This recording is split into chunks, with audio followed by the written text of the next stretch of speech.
Oh, wait a minute, everybody.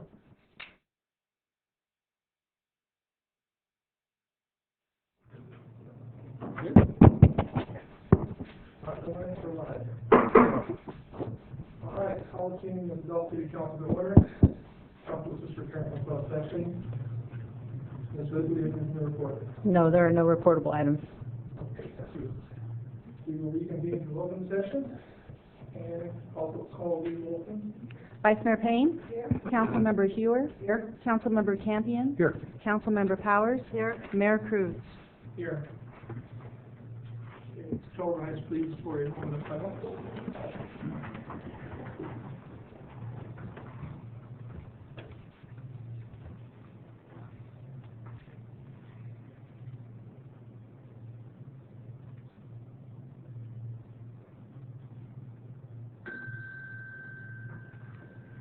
And clerk Settles, please lead us in the flag.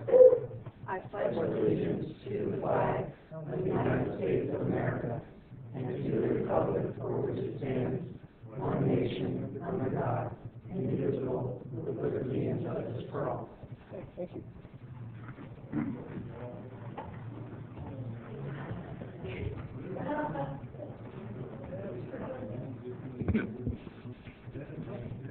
Hey, can we get the video skits, please?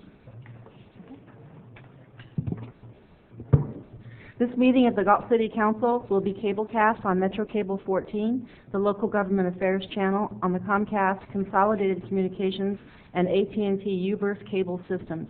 The meeting is closed captioned and webcast at www.saxmetrocable.tv. Today's meeting will air Friday, November 20th at 9 a.m. and Saturday, November 21st at 9 a.m. A DVD copy is available for checkout from any library branch. All right, thank you. Are there any agenda approvals, additions, or deletions, council? No. Okay, seeing none. We'll move on to presentations, wastewater treatment and collection, Public Works Department. Mr. Mayor, council members, this is a quick informational presentation. It's been a couple of years, I think, since you received one, sort of on what goes on in our wastewater underground world of infrastructure that Public Works is so fond of, and thought we'd share a little bit of what a daily look into the life of a sewer maintenance and wastewater collection system looks like.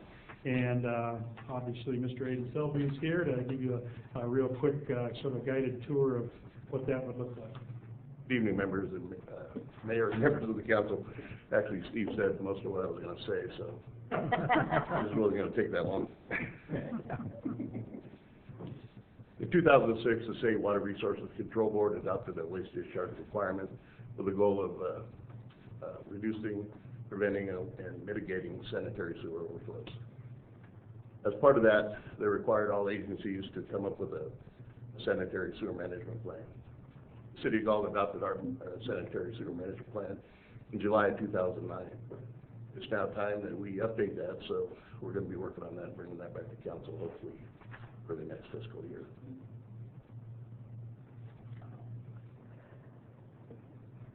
We have like 5 areas that we concentrate on, not all maintenance. First 3, focus cleaning, citywide cleaning, CCTV, lift station maintenance. Those are all preventive maintenance programs. Include facility upgrades. It's a key component to keeping our system integrity intact. And then a reactive maintenance issue is investigating customer concerns when they call with a block sewer. The first area is focus cleaning. The City of Galt has just under 80 miles of sanitary sewer main. We've identified problem areas that we clean on a quarterly basis. We clean about 6.7 miles every quarter. We focus on older neighborhoods with shallow, flat lines, and those that have a history of overflows and blockages in the past. It's been a very good program to help us eliminate overflows. Aidan, what does the 35,000 represent? 35,000 feet, I'm sorry. Feet, okay. Or 6.7 miles. Okay. One of the issues we find when there are blockages is the deposition of fats, oils, and grease in the sewer mains. Fats, oils, and grease or fog is caused by people, businesses, anybody pouring hot oil or grease directly into a drain. This goes into the laterals in the main and solidifies as it cools, and it coats the interior walls of the pipe, thereby reducing the capacity of the pipe to carry waste product. Eventually, if that continues, we have a blockage and possibly an overflow. The only real good way to dispose of fog is you take your pan, paper towel, clean it out in a milk carton, any other type of receptacle, and dispose of that with your solid waste. The picture on the left is my clogged artery. I mean, it's a sewer main that's full of fog deposition. The sewer picture of the main on the right is that one that's been thoroughly cleaned. So it is actually what they look like before and after. What type of machine do you use to get in there to clean that? I'll have some pictures here. Oh, okay. Real quick, we have two pieces of equipment that we use. We have a hot shot and then the VACCON that Galt purchased for us in 2012, the combination unit. I wanted to see a televised picture. I can do that. Be careful what you ask for. Okay. Actually, I tried, I just couldn't get the IT department to get it done for me by tonight. Our next area of concern is the citywide cleaning and televised sewer mains. Goals to clean televised 10% annually. Televising lines, which we were not able to do before 2010, aids in finding structural issues that we can repair and finding debris in lines that we can clear prior to a blockage or a stoppage. The city purchased our trailer in 2010, and we've been using it since to televise sewer mains. One of the issues before we had a trailer is an area that if we have a blockage, we would go clear the blockage, and we would not know if we totally cleaned the pipe or not. You could run it for an hour and still might not clear that blockage. Now that we have the trailer, camera trailer, we can immediately televise the line, and we'll know if it's completely clean.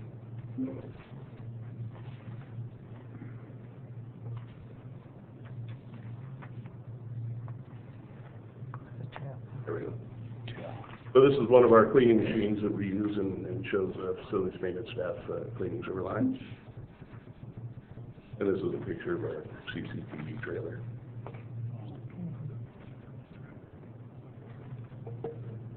Next thing we focus on is lift station maintenance, which is handled by the utility department.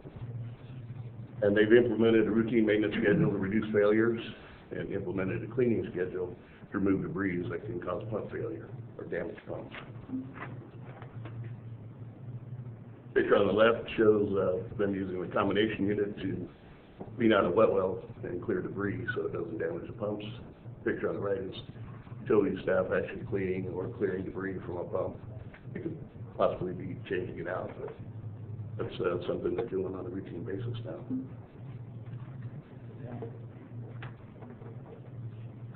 Next thing we concentrate on is facility upgrades.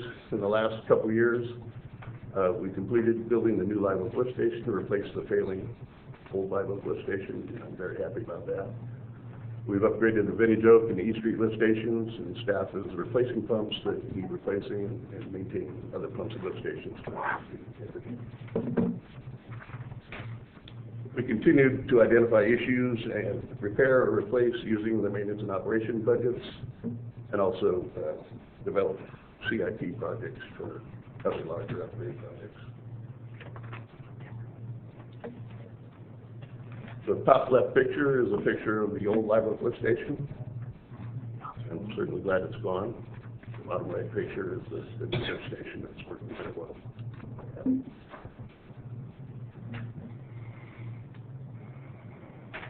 The last area that we concentrate on is responding to customer calls, complaints, sewer issues. The customer will call with an issue, we'll dispatch crews to investigate. If the problem is on the city side in the sewer main, we'll mitigate that issue, whether it's a blockage or something structural. If the issue is on the property owner side in the lateral, we advise the property owner that they need to get a plumber or find some way to clear that blockage in their line. In Galt, if there's a structural problem that's not caused by the property owner, such as trees or other issues, the city will repair that at no cost to the property owner. In Galt, the customer is responsible for laterals all the way to the city of Maine. I just read something in the Bee the other day that that's also the ordinance in the city of Sacramento. However, they haven't been enforcing that. They're spending $900,000 a year fixing private laterals, so they're gonna discontinue that. Wow. Yeah, that was crazy. On one occasion, this is just an example of what we do when we find a structural issue that's not caused by a property owner. This happened to be on Lake Park, and was probably a result of bad compaction when the development went in. It's a crushed sewer lateral. The owner provided us with a DVD, saw that it wasn't anything that he caused. We dug up the street, made the repair for him.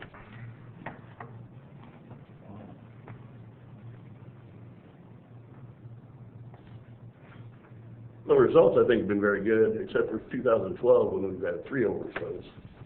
2 of those were due to live lift station. We've had 1 a year, which is quite good. It's not, there's no way you can prevent. You can just hopefully reduce overflows. Everybody's going to have one, and I think our record's very good. I'm happy to answer any questions. Anybody else? Council, questions? Oh, but that was a nice presentation. Thank you very much. I think I was nervous. Oh, good. That was funny face for both members. Thank you. Thank you very much. Very good.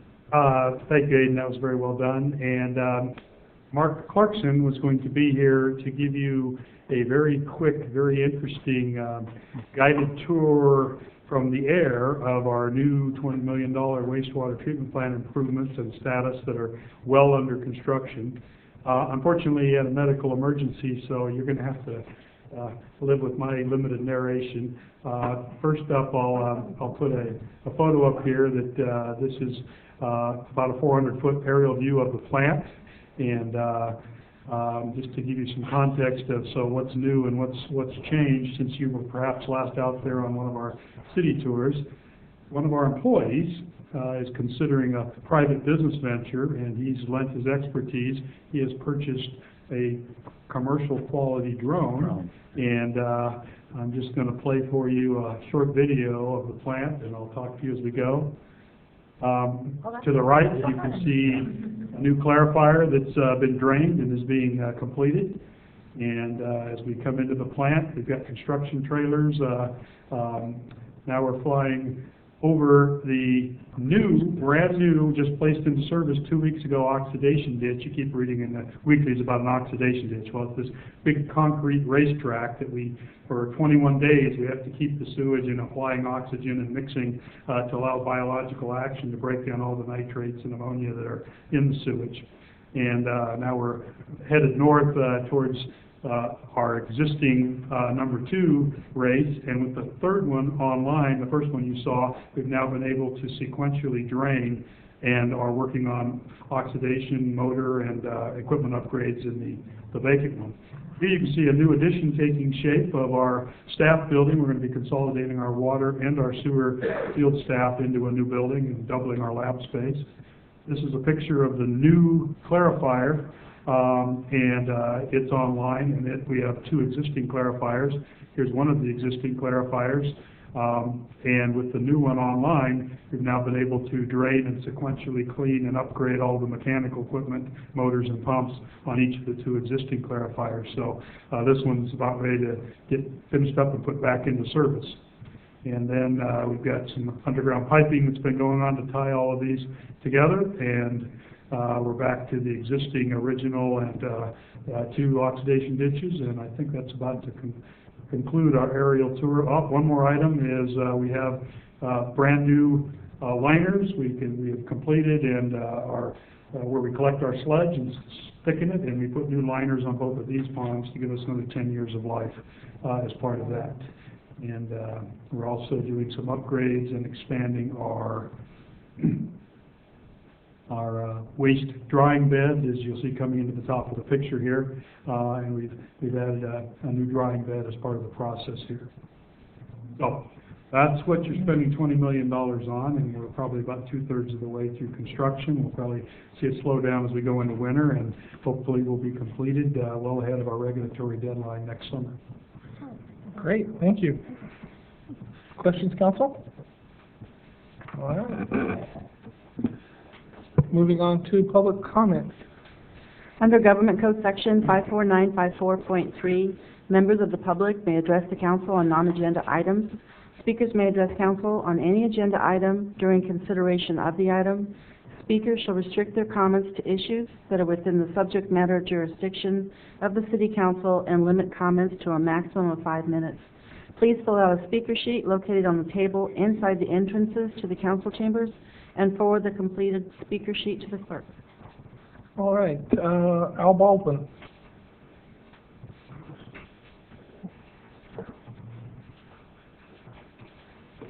Good evening, council. I'm a very concerned citizen of Galt. Try to push character whenever I can, and I try to give compliments when I can at the best time that I can. It's a pleasure coming tonight. I'll tell you, that drone, if I wasn't so old, I'd help that guy get going. That was an extremely good demonstration of the plane. Oh man, that was excellent. But $20 million was too much. But nevertheless, I have just one question. I've been asked by 3, maybe 4. 4 wasn't sure. And it's about the quiet zone, and they want to know when and if it's going to be finished. And they haven't seen any results of it other than the concrete and the things going up and down and everything. And we haven't had a report that I know, and maybe you have, and I haven't seen it.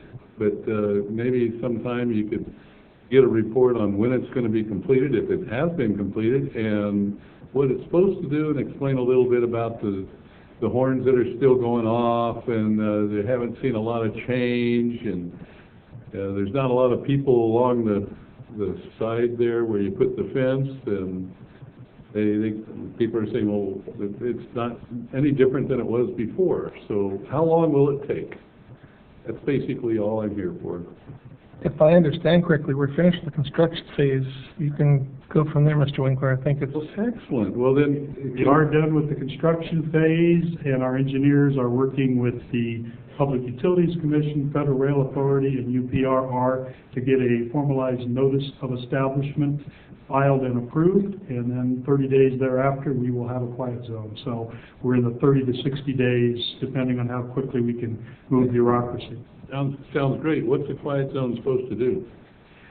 Basically, once it's established, the railroad engineers will be instructed to not blow their horns, starting for the section of track between Elm Avenue and Cost Road, all 6 crossings, and I believe it's 6, might be 5. The train engineer will always have the discretion to blow a horn if he perceives a safety concern, sees pedestrians or vehicles that would appear to be in harm's way, but absent any indication of a concern, then they would silence their horns as they go through town, and we'll still have rail clickety-clack, but no more blowing of horns every several hundred feet. Well, that's excellent. Maybe you're aware of it, but some of those engineers do have relatives that live in Galt or around the area, and they want to make sure they say hi to them when they come through town. So different engineers have different codes and different things they like to do to let them keep informed that they're coming through Galt. So I can imagine they could probably see a shadow out there, and that's the reason I blew it. But nevertheless, it sounds really great that it's getting and almost completed totally, and appreciate the information. Thank you very much. Thank you, Al. Lauren Leiden.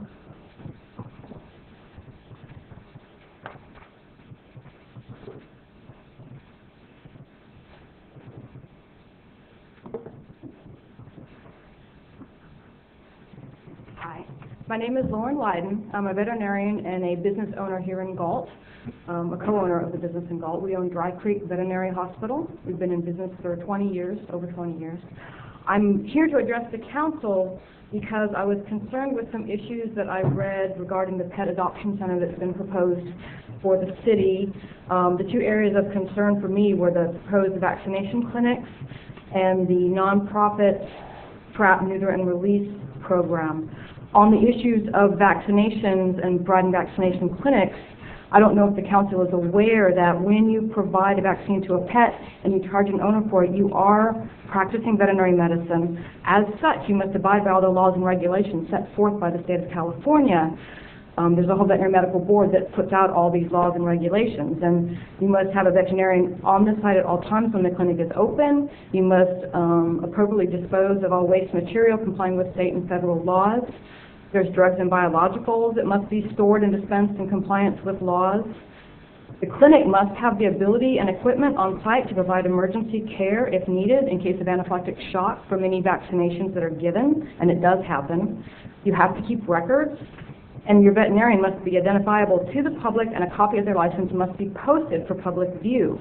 I'm going to have some material to give to the council, and included in that is a copy of the code from the state of California that you have to follow if you're going to provide vaccination clinics.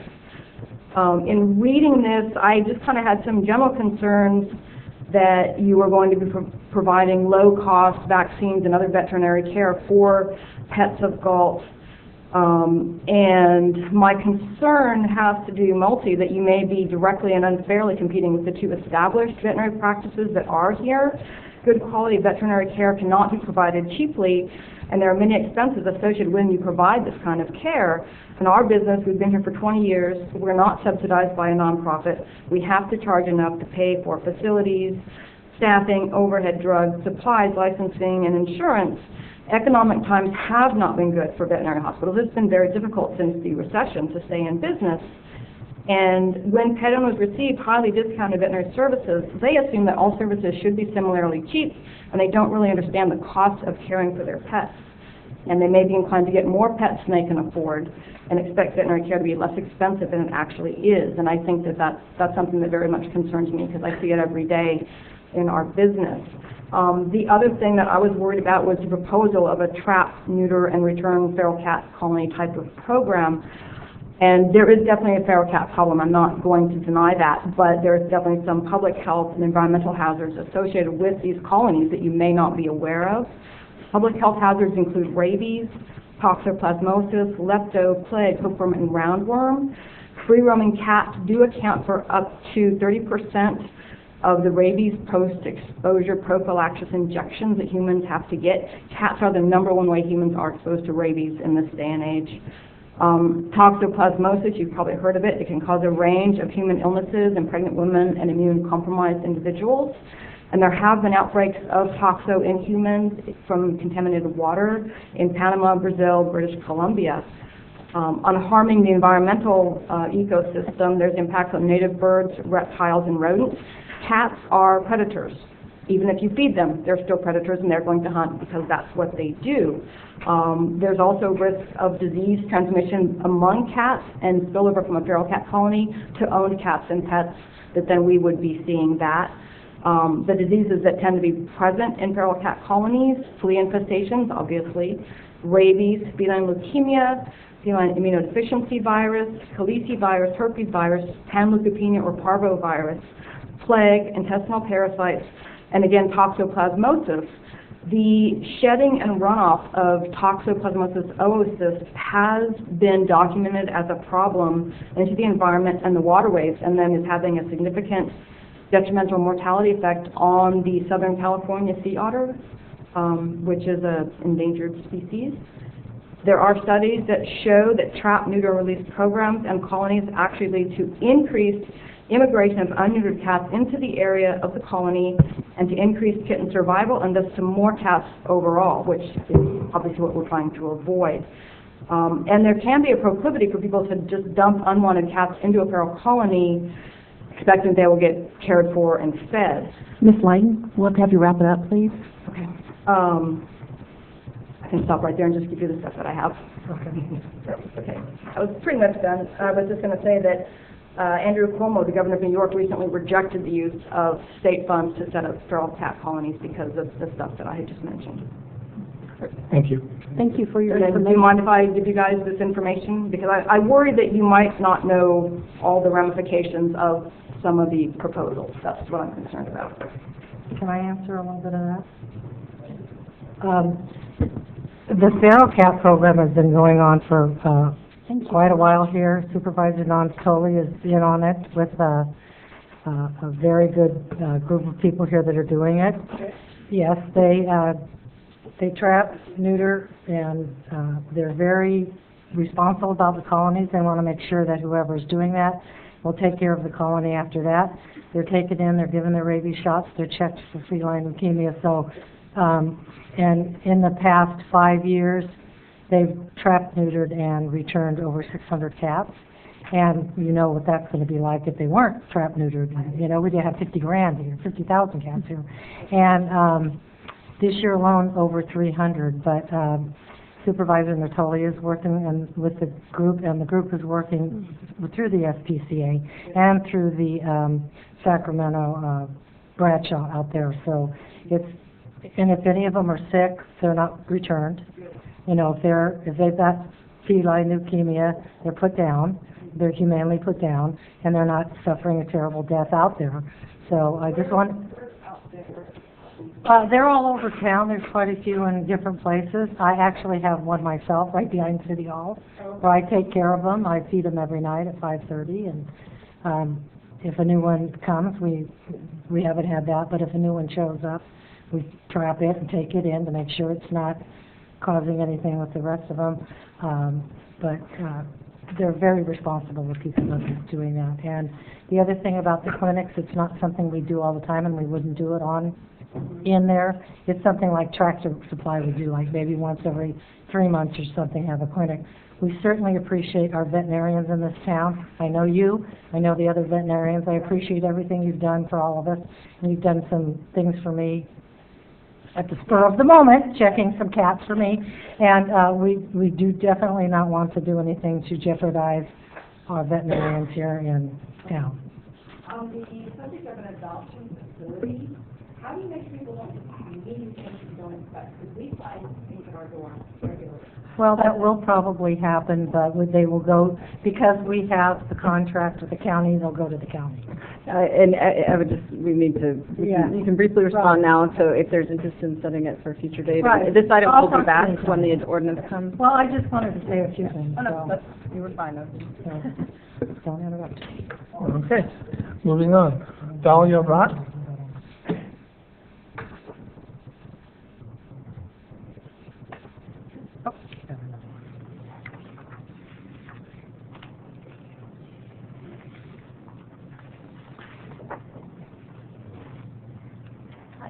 Hi, my name is Thalia Rott.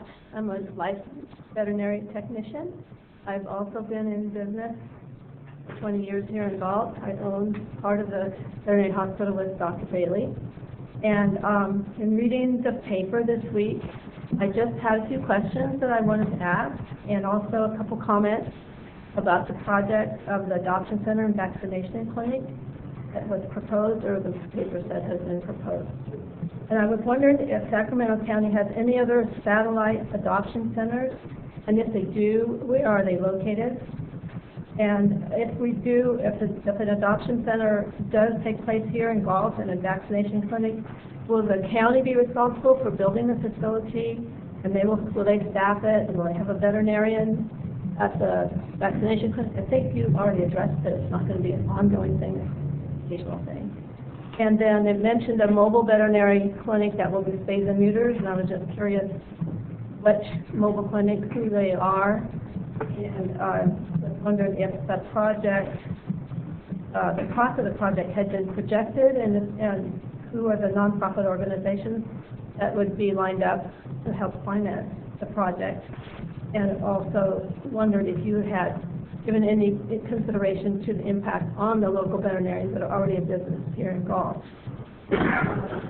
Sacramento County Animal Care and Regulations offers a list of veterinarians that will do free exams for any patient or any pet that is adopted through their program, and we are one of the supporting veterinarians on that list, so we do a lot of free examinations for folks. Providing a lot of free veterinary services such as spays and neuters and vaccination has been shown to lower the perceived value of veterinary care. So that's a concern, just to be aware of. And even though you do a lot of spays and neuters on the feral population, you have to do it or it would be overrun with them. But it doesn't seem to have a huge effect with the average person, if they think they're going to get it, if somebody decides they're not going to stay or neuter their pet, it doesn't matter what you're going to do, they're not going to do it. But hopefully, most people are responsible, and that doesn't happen. And I also wanted to mention that I don't know if you're aware that right now here in Galt, low-cost spays and neuters are already being done. And they're being done through the Sacramento Area Animal Coalition. They have a voucher program. People can go online, apply for a voucher. They can have their cat or dog spayed and neutered. The dogs cost $15 for a spay or a neuter, and they also provide a free rabies vaccination. The cats are $10, and they also get a rabies vaccination. They have a list of veterinarians in the whole county that are available, that are honoring their vouchers, and we happen to be one of those veterinary hospitals. We have been participating in this program for 2 years, and so far our statistics have been, in 2014, we've neutered 22 dogs and spayed 27 dogs, and we've neutered 15 cats and spayed 13. This year, to date, we've neutered 13 dogs and spayed 19 of them, and we've neutered 26 cats and spayed 24. But I just wanted to give you a little information on what's going on, and it's not like there's a vacuum here and nothing's been done by the veterinary community. We certainly understand the problem. We see it day in and day out. People adopt animals, come in, oh, it's a free dog or a free cat. We don't want to spend any money on them, you know, and they don't have any idea what they've gotten themselves into. And so a lot of public education needs to be done. We do try to help with that. And I would like to thank you for allowing me to come this evening. If you guys are going to be really thinking about this project, it's an enormous, huge project. There are so many different facets. Just the part about running the facility, how to take care of the animals, the disinfection, all the things that go with having a community of animals and the things that you don't know are coming and going into the thing. And I hope that you will look to the veterinary community and try to get all of us on board with input.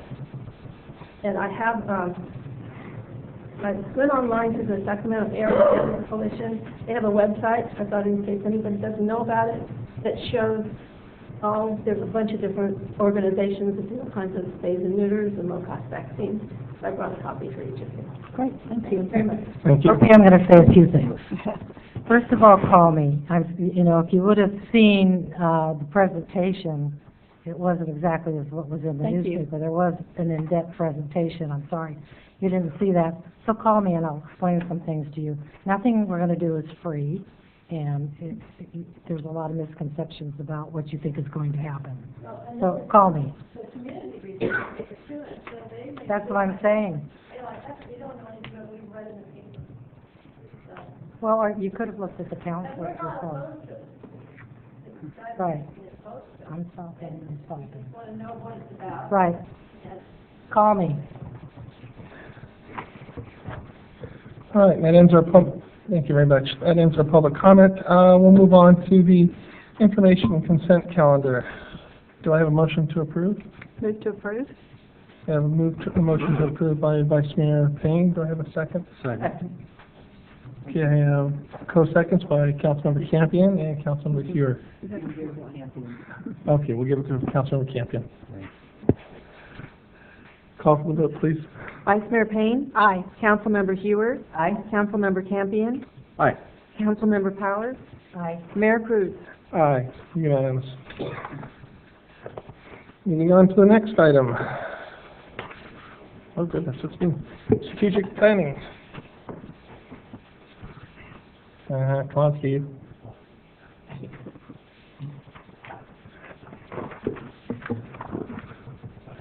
Okay, the strategic plan for the city of Galt. The latest update as far as enhancing and maintaining infrastructure and facilities. We'll go right to you, Steve. Thank you, Mr. Mayor. We're going to highlight item number 5 tonight, as a future goal, the Public Works Director will be working with a consultant and input from the community to update the master plan for the 4th Street open space and parking lot project. Prior to my coming to the city, there was public outreach and community input, and plans were adopted, and then we could not execute a lease that would allow all of the improvements that the community had given us a vision for. And so we'll be bringing back a revised set of public outreach meetings to get additional input based on the actual lease we have with the railroad. They don't want anything that's going to be attracting or an attractive nuisance to the public coming into the open space in the event of an unlikely train derailment or other accident. They don't want to have a lot of people hanging out in the open space. So we're putting together some revised concepts, and we'll be bringing that back. We also have a initial short-term project that council's asked us to look at, and we're hoping that possibly by the second meeting in December or the meeting in January, we're bringing back some conceptual plans for fence beautification and some cost options, and there's quite a range depending on what you'd like to do, and we've got some graphical presentations we'll bring back to you, getting some guidance on how you want to proceed and how much money we're willing to put toward the effort. We're also working on getting eligibility established for a CDBG grant. And right now, the railroad open space, as part of the most recent census, has fallen out of the underserved, disadvantaged income area, and so we have to go through some special hoops, and we're waiting on further feedback from SHRA on our CDBG proposal for use of funds that would allow us to move forward with some fence beautification. Okay. So we'll present more on that. Thank you. Wanted to ask you a question. Recently, I asked a couple of little kids to move away from the railroad tracks on the west side. There's no fence. And in talking to them, I noticed this really deep culvert. There's like a big drainage pipe, and it's very deep there. And I'm concerned that when we have a lot of rain, that's going to be a danger. It's going to fill up. And we might have those little children back over there playing. So is there something in your plan? Is there anything that can be done about that open culvert? Yeah, just maybe to clarify, is it sort of opposite the Velvet Creamery where we've got It's on the west right, but side, across is from it Harvey. adjacent to where our fence jogs out on the side that has a fence?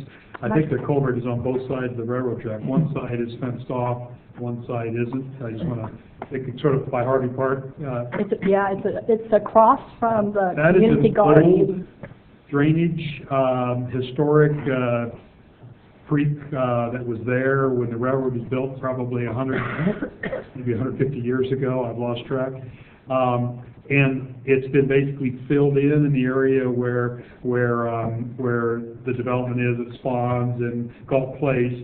It's also been filled in. It used to run over toward Harvey Park and then north along McFarland. And that's all been filled in by prior projects and grading, and what's left is this hole near the railroad tracks. As part of our open space plan and development, my goal is to have that filled in.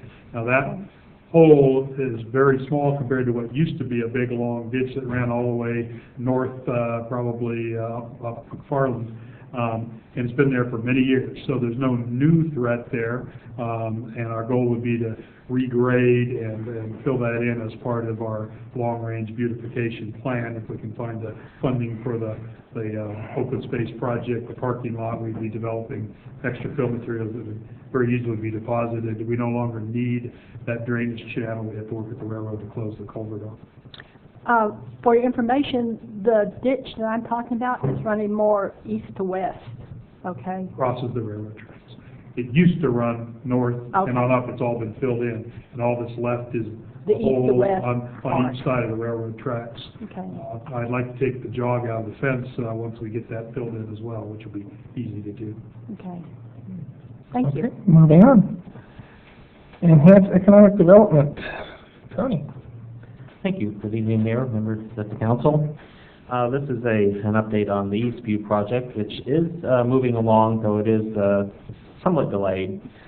We were anticipating having public hearings at this point. However, there have been a couple of outstanding issues. We're wrapping up right now the tentative maps and the specific plan details.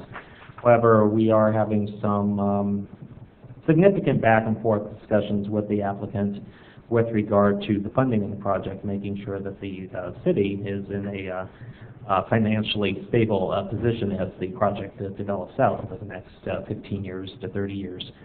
So Mr. Rudolph and I and Inez have been working quite a bit with the team to try to wrap everything up on their financing plans. We actually have a meeting this coming Thursday, day after tomorrow. Hopefully the last one with the applicant's team to, we would like to have everything wrapped up because my intent is to get to get the hearing started and with that beginning with our planning commission in January and then moving forward onto the council as soon as the planning commission makes a recommendation to you. Hopefully we can see the application for the annexation to LAFCO in April, as it says up there on the paper, but we'll see how well the hearings go because we do have to have those first, of course, and then we'll move on to the LAFCO process. All right, thank you, sir. Moving on to improve financial stability. Back to you, Steve. We're highlighting item number 4 tonight, and that is that by January 15th of 2016, that I will develop and present to your council for consideration recommendations and a public hearing date relative to funding and fee increases related to the Northeast and West Side Lighting and Landscape Districts.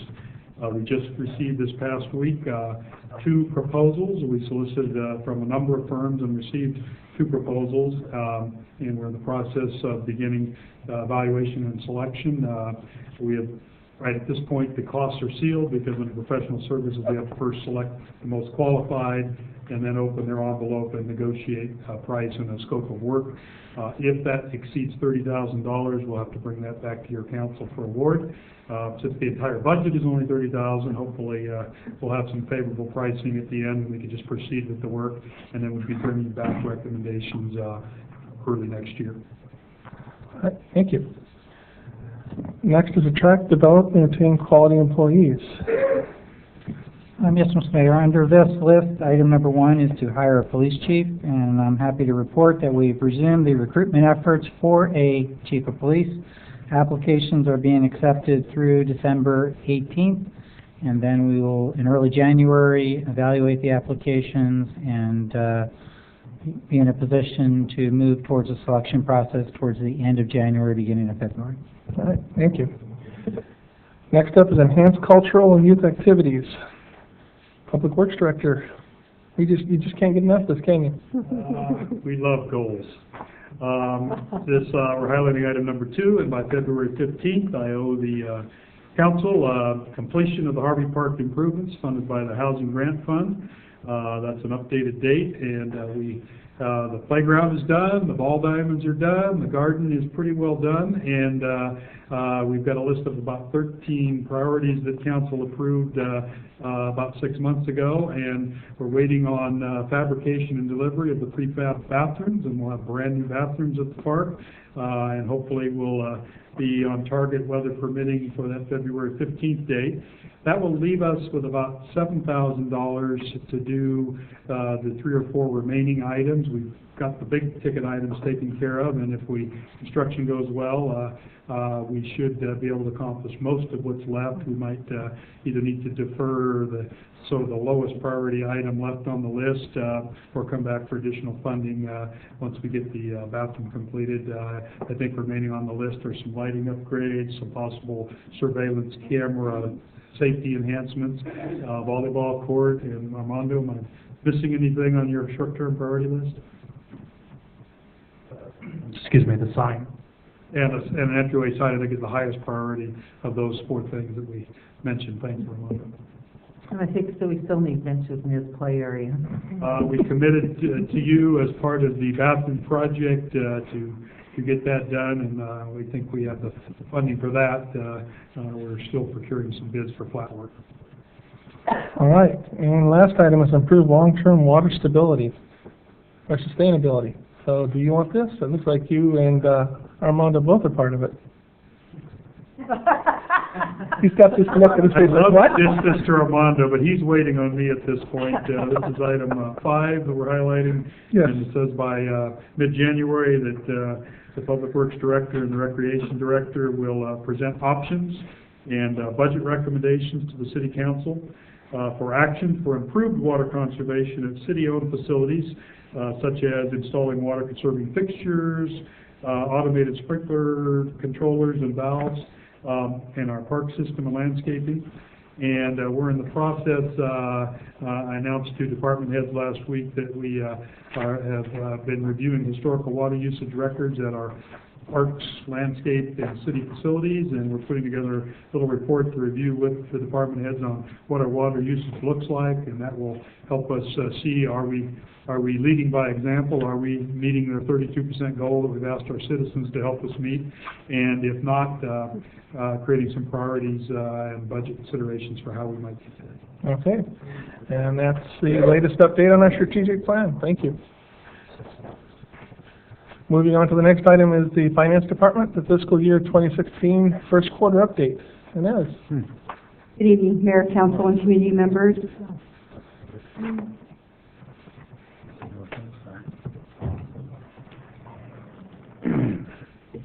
So this evening, staff is recommending that council receive the first quarterly financial update. And by way of background, I'll be highlighting the general fund and cultural and recreation fund. Those are the funds that typically are responsible for the primary day-to-day operations. As a reminder, for the first quarter, we should have revenues of at least 25% and expenditures hopefully less than 25%. But we do know that if we have a contract or an encumbrance, that our expenditures may exceed that amount. So I will walk through some of these revenues and expenditures. The general fund budget totals $10.4 million, and the two primary revenue sources in the general fund are property taxes, which is about 41% of general fund revenues, and the other taxes, which include sales taxes, approximately 32% of the general fund budget.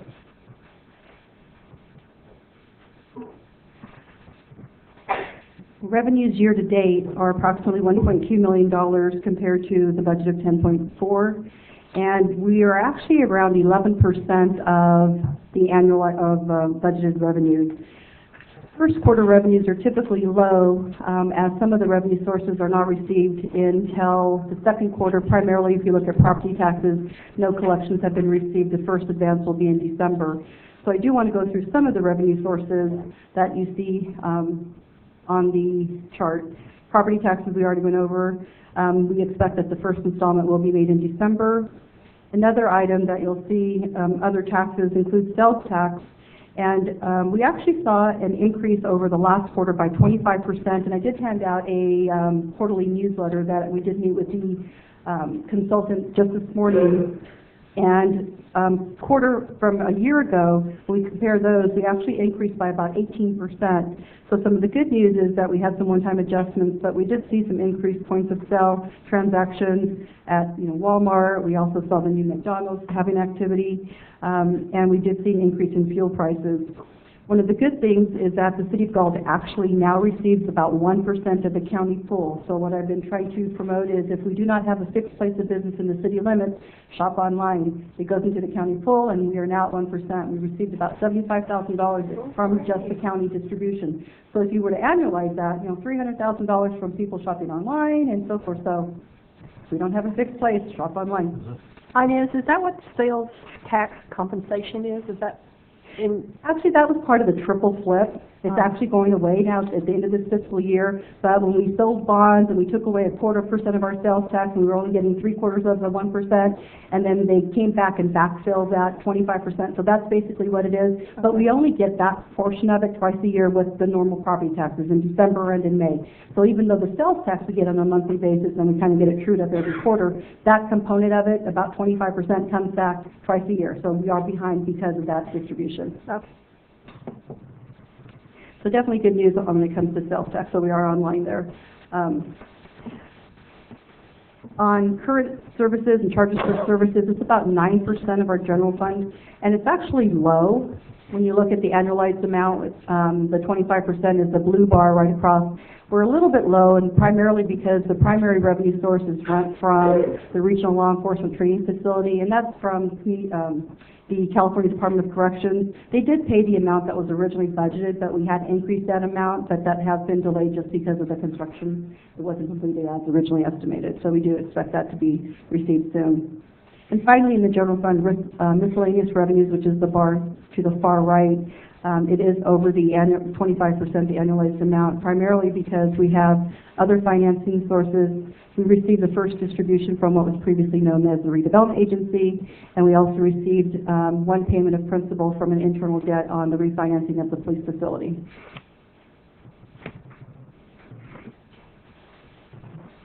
General fund expenditures. In total, the general fund budget is approximately $14.9 million. The largest departments, as you can see there, the police department makes up about 46% of the general fund budget, followed by the finance and engineering departments with 10% each. Another way of looking at the distribution of the budget is we have personnel costs, maintenance and operation, capital items, and we also have the CIP. Personnel costs make up approximately 69% of the total general fund budget.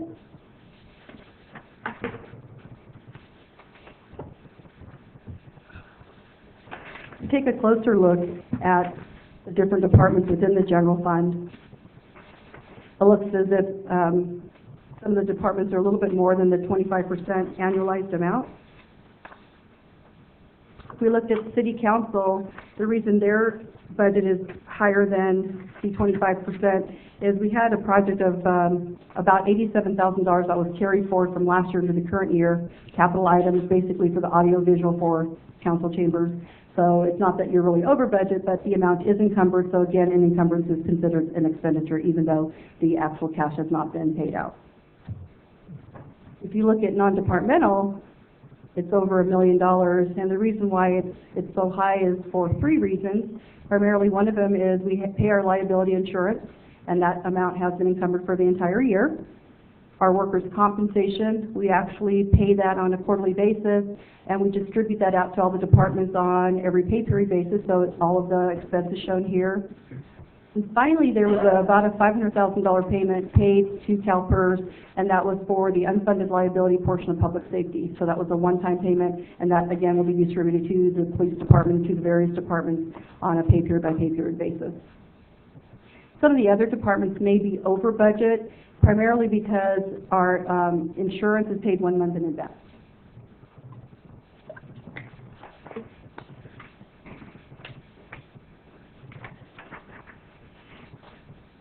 Second fund that I wanted to cover in a little bit more detail was the Culture and Recreation Fund. Revenues here in the Culture and Recreation Fund total approximately $3.7 million, and the primary revenue source in the Culture and Recreation Fund is the Galt market revenues, comprising approximately 76% of the budget. If we look at revenues, we've collected about $940,000 year to date of the $3.7 million budgeted, and if we were to look at some of the revenues, the park revenues are more than the annualized amount of 25%, primarily because of the concessions which occurred during the busy seasons over the summer. If you look at the aquatic center revenues, it's more than the 25%, primarily because the busiest season has already occurred. And the largest revenue source in the Culture and Recreation Fund is the Galt market. They've collected over $722,000 year to date, which represents 26% of revenues, so we're just slightly over the annualized amount. We have received no intergovernmental amounts. We budgeted over $200,000, and one of them was from the library, and the other one was for the park housing grant. So we have not received any grants year to date. On the expenditure side of the Culture and Recreation Fund, the budget is just about $3.3 million, and the Galt market is the largest department, representing 27%, followed by parks. Actual expenditures is we've expended just over $1 million. The annualized amount should be about $820,000. Total budget again was just about $3.3 million. So we have expended about 31% of the budgeted appropriation. So we are a little bit over, but again, some of the encumbrances are affecting that amount. If you take a closer look, if we looked at the parks budget, the parks amount is over the annualized amount primarily because we've encumbered the contract for landscaping services. If you looked at the aquatic center, again, we just finished the busiest season, so that's reflected here. And the Galt market, if you looked at the Galt market, it's over primarily because of encumbrances for solid waste and for advertising.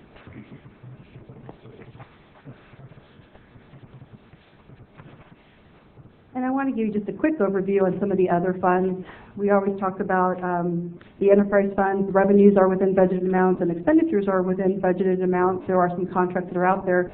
But if you were to look at the amounts there, revenues are in the green and expenditures are in the red burgundy.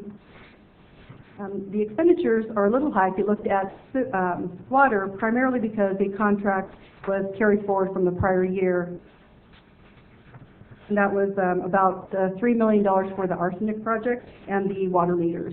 So those are projects that were not necessarily budgeted in the current year originally, but they were carried forward from the prior year and are now reflected in the adjusted budget. And in the sewer, you can see that we originally adopted the budget. It was about $5 million, but we carried forward about $22 million in revenues from the state revolving fund, and we carried forward about $16 million on the wastewater treatment plant, which we did see earlier where that money was going to. And a quick overview for transportation funds. Again, some of those projects were carried forward from the prior year. In the Transportation Development Act, we carried forward about $600,000 into the current year, and that was for the Transit Operations Center, Maintenance Center. In the Sacramento Transportation Authority, expenditures appear as if they're higher than revenues, but again, we carried forward a project into the current year from last year, and that was primarily for the Safe Routes to School and the annual payment project. One of the interesting things that I did want to point out was this is just a quick overview of the transportation, which funds finance our transportation, and the majority of our transportation projects are funded by intergovernmental streets, which are grants and other programs on a reimbursement basis, but 71% of our transportation is coming from grant programs, inclusive of like CMAQ, the RCP, State Transportation Improvement Program, and so forth. So 71% coming from grants. Oops. Oh, I guess I'm done. Impact fees, I think just a quick overview on impact fees was we are a little bit low based on the annualized amount. I don't have a slide up there for that. So let me just take that off. We have seen an uptick, obviously, in residential building permits, but we are a little bit behind the 25 annualized amount. And as far as expenditures on impact fees, we have made some debt service payments, so it does appear as if we are a little bit higher than the annualized amount. So with that, that concludes my staff report. If council has any questions, I'd be more than glad to address them. If not, I would ask that council accept the informational item this evening. Excellent report. Council, do we have any questions? I have a couple. Going off of the report on revenues, and this may be more for the chief than for you, citations are down from what we had budgeted. Is people just driving better, or are we? Well, I inquired of that prior talking with, it might have been Greg, I think, it came up. We have something from finance about that. Part of it is we have, in order to be more customer friendly, we have cut back on using our CAPS volunteers in doing some of the work around the market. And so anything that's still, you know, a significant violation, but otherwise, you know, we're allowing some, you know, leeway there to do that. So that is the majority of it, I've been told. So it's intentional? Yes. It's not right. any other reason? Right. Let's see, I had another question. Under gas tax, Under which one? gas tax and transportation funds, I'm going from the report. It says no amounts have been received as there have not been any reimbursable, say it right, expenditures incurred year to date. Grant sources in the funds are, and it goes on. I'm wondering, what, is it that we have not applied for reimbursement, or what's the explanation there?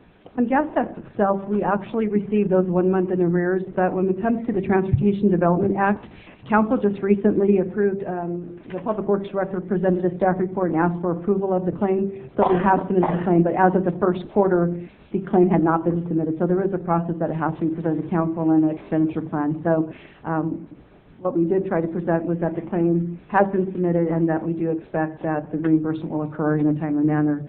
Intergovernmental streets predominantly based on the submission of reimbursement funds, but again, no amounts have been received. But on the flip side, if we look at the expenditure side, no expenditures have been incurred to claim. So try to create the balance that, yes, we haven't received anything, but we haven't expended anything either on the other side. So I think we're in good shape there.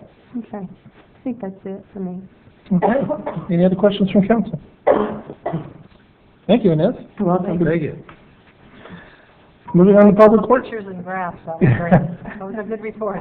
You know, we actually, one of the comments was that, one of the programs was council went to a league meeting recently and they came back with like wanted some information on OpenGov, and so we did actually do the demo, and it's a really cool program. We are working with our existing program. We have a new program that was part of the budget, so we are trying to work with that, and I just recently came back, so we wanted to at least bring to council's attention that we do have some other capabilities instead of doing it here on the fly, but we do want to post this on the city's website. So we did really try to make a concerted effort to bring a little bit more information, something that was a little bit more user-friendly based on council's request. So. Very good.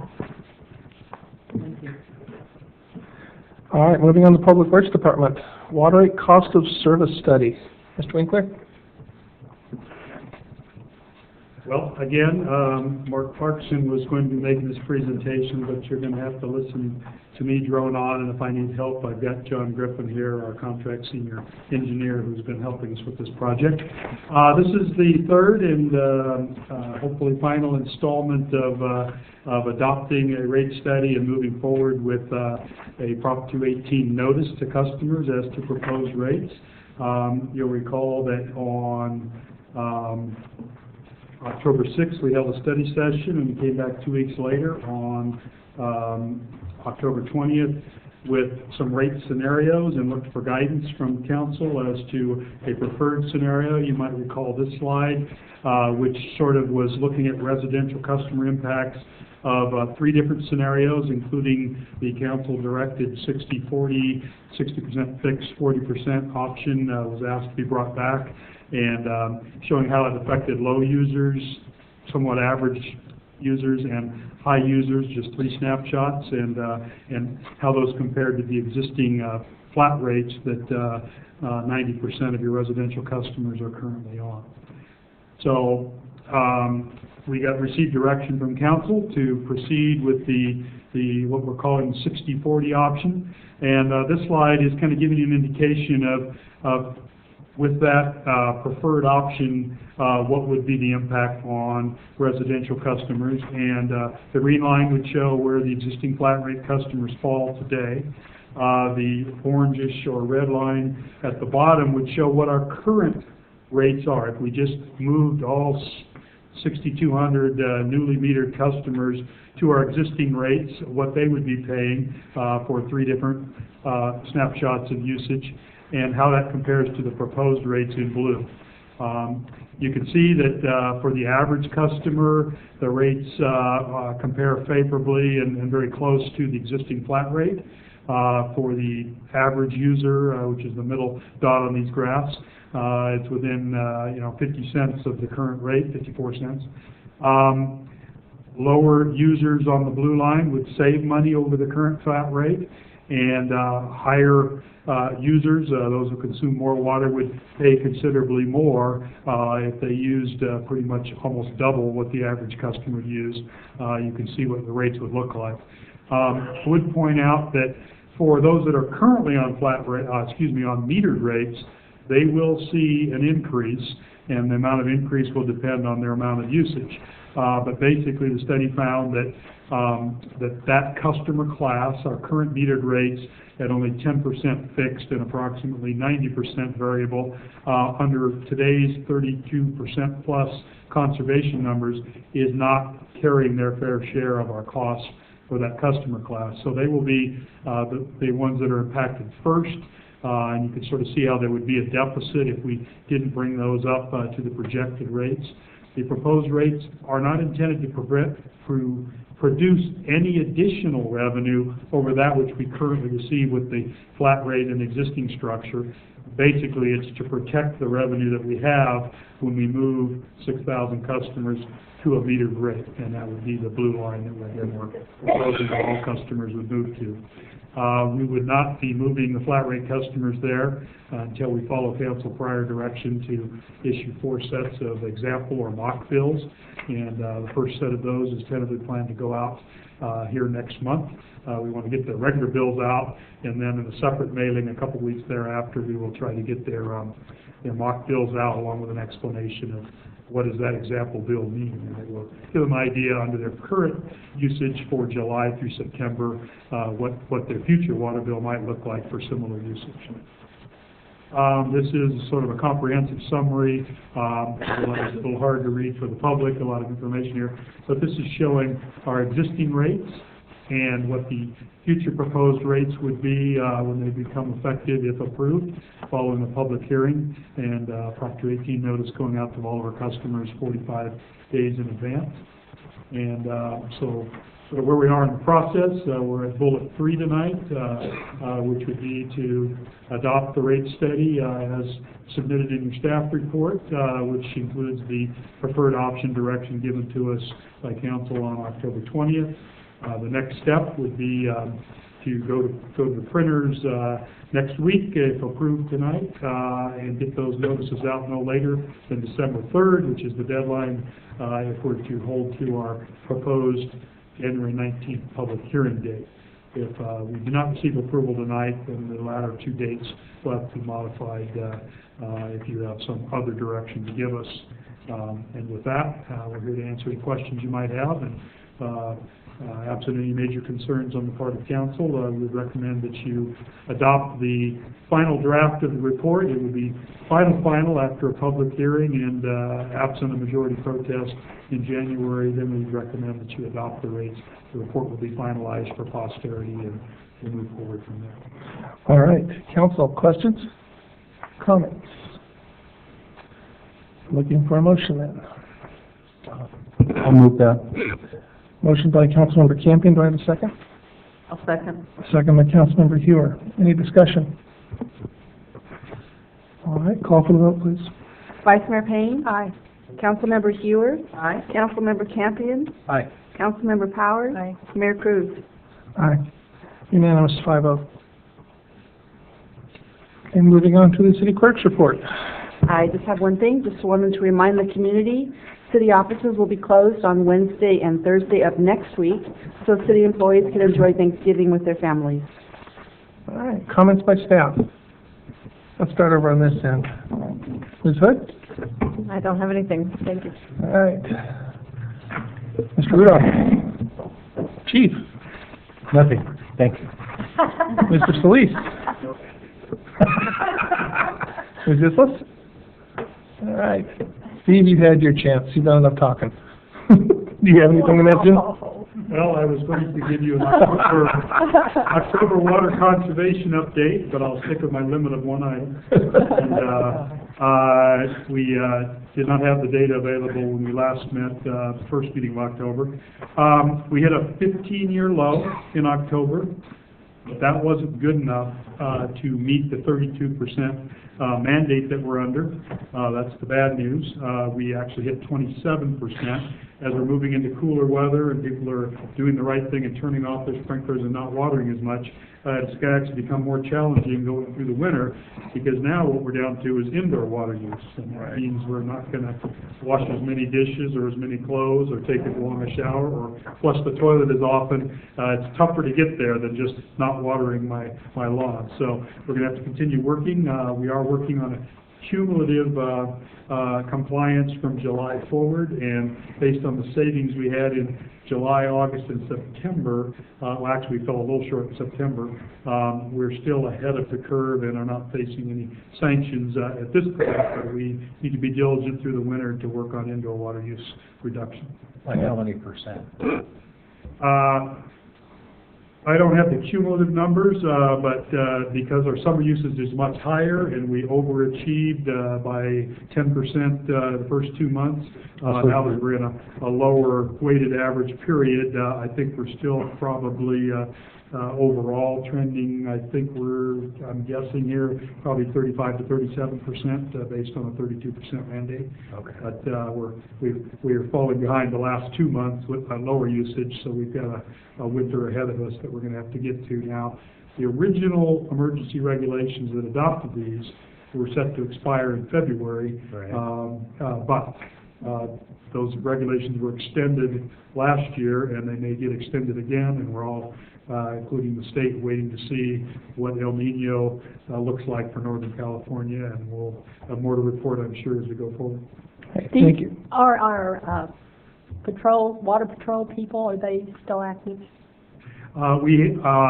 One of our water patrol people was hired by the state and is now a regulator for our sewer plant improvements. She was a part-time, and good for her. She got a full-time benefited job with the State Water Resources Control Board, and again has been named as Galt's point of contact on our newly proposed wastewater permits that are pending consideration. Great. So hopefully we have a friend in Sacramento now. Good for her. Although as a new junior engineer, I'm sure she's going to be getting a lot of oversight. So we're currently down to one part-time, but they are still active, and our next focus is going to be, as we're getting ready to start rolling out our mock water bills and people are going to start looking at their usage, we're going to be concentrating on running leak reports and putting letters out to residents, and so when they get their sort of, potentially some will get sticker shock as to how much water they're using and what their future water bills might look like. I'm sure we're going to generate some phone calls and saying, well, why am I using so much water? And we're going to start talking about checking their toilets and checking their faucets and maybe replacing fixtures. So we've got work ahead of us. All right. Mr. Stewart? Not a thing. Ms. Correa? Nothing. Okay, we'll go down to Councilmember Hewer. No, just wishing everyone a happy Thanksgiving. All right. Councilmember Campion? I did have one question, and I don't know whether to direct this to Steve or Steve. I was reading where, as part of our waste stream, organics are now going to have to be captured for multifamily units. Have you heard anything about that? Yeah, I don't know if was it is it next year that begins? It's actually in effect, the law is in effect now, but we're given, I believe, until January to have a commercial and food waste recycling component to our waste reduction plan. We actually are working with Cal Waste, who is doing the heavy lifting. They've actually got a pilot program going with the new Walmart and a couple of the school districts for food waste recycling, and are working on developing and rolling that out, and they will actually be communicating. It's for multifamily apartment complexes, restaurants, mainly commercial or multifamily, and they're going to be rolling out some newsletters to their customers as to some of the options. Anything that goes out, I'm just out of curiosity if we could get copy council on it. I hadn't heard much about it, and I just happened to read it somewhere, and it sounded like it's going to be challenging. I mean, it's hard enough to get just recyclables. Now, how do you pull that organics out just to treat them separately? Yet another separate waste stream that has to be source separated, and then what do you do with it, and what about vectors and odors, and so it's a challenging one, but it is part of state law, so we'll be giving you a report as to how we're doing on that. Okay, thank you. That was all. Councilmember Phillips? Okay, well, I'm going to shamelessly, for a good cause, promote my other job, South County Services. On December 10th this year at Chipola Center from 11:30 to 2 o'clock, we're going to have our annual senior holiday luncheon, which is a great event for all seniors in town, 62 or over. It's a free luncheon. It's a fun time for all of them to get together and just hang out and have a good time. And I've been, as the director of South County Services, been quite pleased all the time with the city council and members of the staff there who have come up and out and served the seniors and make them feel real special on that day. So if you know a senior, have them call South County Services and register, and it'll be December 10th at Chibola Center. My other shameless promotion is Rayleigh's has a food for families where you buy a $10 coupon for $10 worth of groceries to give to someone in town, the food bank in town, and they will add another $17 to it. So for $10, a family can get $27 worth of groceries. And this year they're adding milk, which is, you know, it sounds like nothing to us, but it's really something extra special for people with a lot of kids and not a lot of money to get. And also they're going to put some produce in there, so that's just really good. So when you're out there, if you've got an extra $10, please get a bag for someone else less fortunate in town. And last but not least, everywhere in town you'll see bins going up now for Toys for Tots or at the school or anything. If you're out buying your kids or your grandkids stuff for Christmas, buy one extra thing and put it in one of the buckets anywhere around town. The fire department has it, the police department too, because as you know, this is a town where a lot of children could use that. So I'll be saying that every council meeting until Christmas is over, so just remember that when you're shopping, please. That's it. Okay, Vice Mayor Payne. I wanted to say a special thank you to the staff who came to Stockton to root for Delta College to be located on Liberty Road.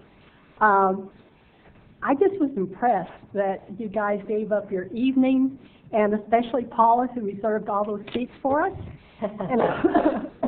And of course, we're all very, very happy with the outcome. I know it's a long-term project, but the first step is there, and I just wanted to say appreciation. Also, one more appreciation to the Galt 4-H. They came out Saturday and worked in the community garden. They're doing some creative artwork on the storage sheds. It's halfway done now, but there's more to happen. So, thank you. All right.